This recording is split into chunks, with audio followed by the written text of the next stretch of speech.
My name's Graham Welsh. I've been working under the HES project Training and Heritage Joinery in partnership with Jericho Joinery based in Newark.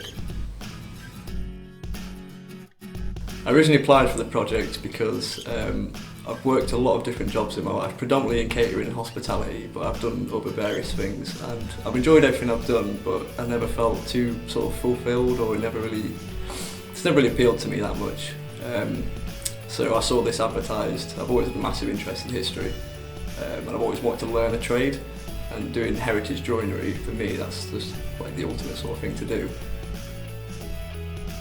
The trainee recruitment process was really good. I actually applied through Facebook and I went for the interview, and I met Lizzie, who's organising the training.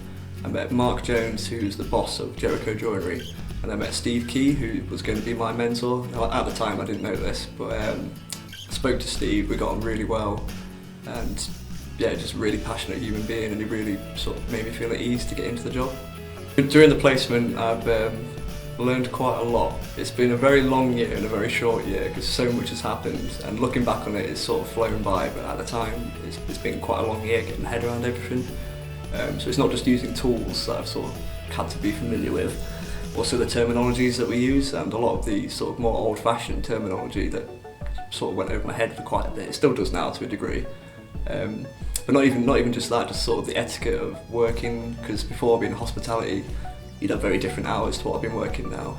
So it's been adjusting to them, but then also going onto site, I've had to learn a lot of health and safety, a lot of CITV sort of training. It's a massive scope of things I've learned. It's been incredible. A typical day in my placement is sort of hard to define a typical day, because that's the great thing about doing this job. We work on so many different things. It's never predictable. You never go into work and doing the same thing over and over again. There's never this sort of boring routine that you fall into. But I'd say a typical day at the workshop would be get there for around 7 o'clock, and we'd just, depending on what we work on, we'd strip it back, clean it, repair it, do it all in stages, be quite methodical with how we did it. But then also, if you're working on site, it would be a completely different day, because you'd have to have a site induction, you'd have to learn how that sort of site operates, and learn your way around it, which is quite a task in itself.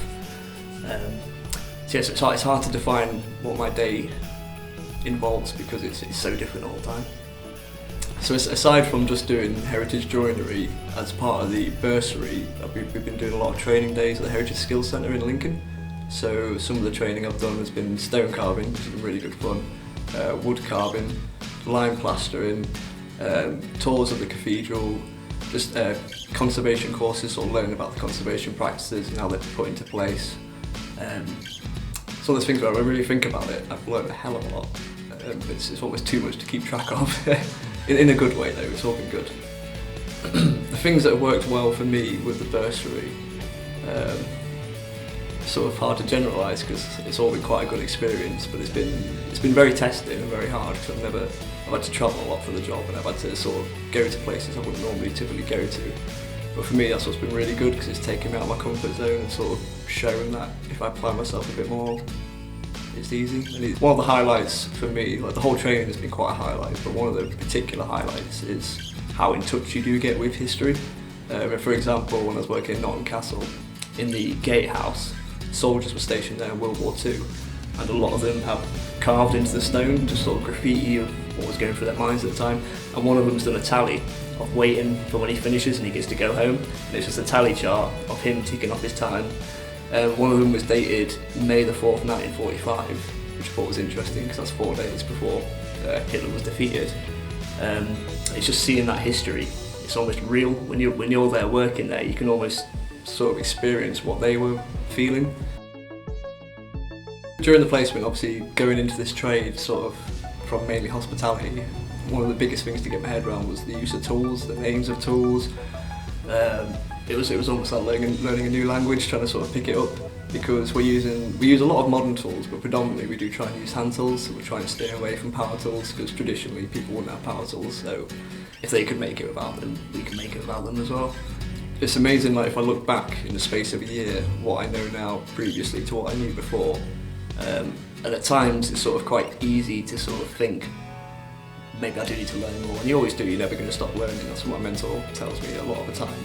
But in hindsight, looking back to who I was a year ago, it would blow my mind, I think, to see the things I'm doing now and see the sort of jobs I'm working on and just the skill set I've developed. And now I've finished the bursary with this skill set that I've got at the minute. Like I said, it's going to expand. I've got a lot more to learn. But at this moment in time, I'm feeling very confident doing my job and very happy to be sort of self-sufficient. Now I've finished my training, one of the first jobs I've been given the responsibility of sort of looking after is working at the Ruddington Frameworks Knitting Museum, which is what you can see here. These are the knitting machines. We're not working on these, we're working on repairing the windows. But this is sort of my first project to really get stuck into, which is, again, it's sort of quite humbling that they've got enough faith in me to entrust me to do this. So yes, I'm really excited to get this job done and do it well and see what's next. So my employer is Jericho Joinery. It's a heritage restoration company based in Newark. The background of Jericho Joinery is predominantly in woodwork, predominantly we work on doors and window repairs, but we don't really shy away from anything. We sort of get stuck in with a lot of things, so we do a lot of ironmongery work, repairs in that respect, roof repairs. It's not just heritage, we do sort of do the modern side of things, but the main focus is the heritage restoration work. One of the principal ethoses with working with Jericho is, my mentor tells me quite a lot, is like for like. So if we're repairing something, we replace it with the same materials. We replace it with the original materials. We tend to, as far as we can, won't use modern glass because it's too perfect. So it doesn't aesthetically look original. It takes away from what is a heritage window.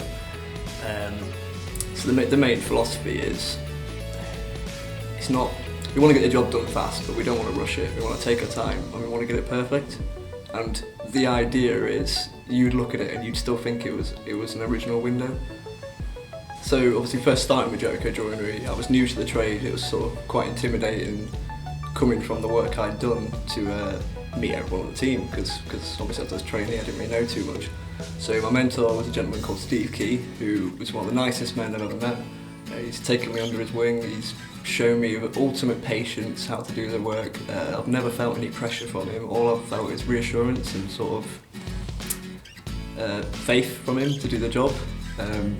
So working under Steve's been brilliant. Meeting the rest of the team, they're all just, that's what I love about the heritage work, is everyone's passionate. It's not just a job, it's not just going to work. Everyone cares about what they're doing, there's a reason they sort of want to do it. So it's just, yeah, the whole team at Jericho is really great. It's been really good meeting them. So Jericho's done quite a lot of work nationwide. We're not just based in the county, we will work wherever we can. So we've worked on Westminster, Stamford Hall, Lincoln Prison, Wentworth Woodhouse, Nottingham Castle. There's countless. I've only been with Jericho for a year, so it's sort of hard for me to remember. But they have quite a list of places that we've worked all over the county, all over the nation. Sorry.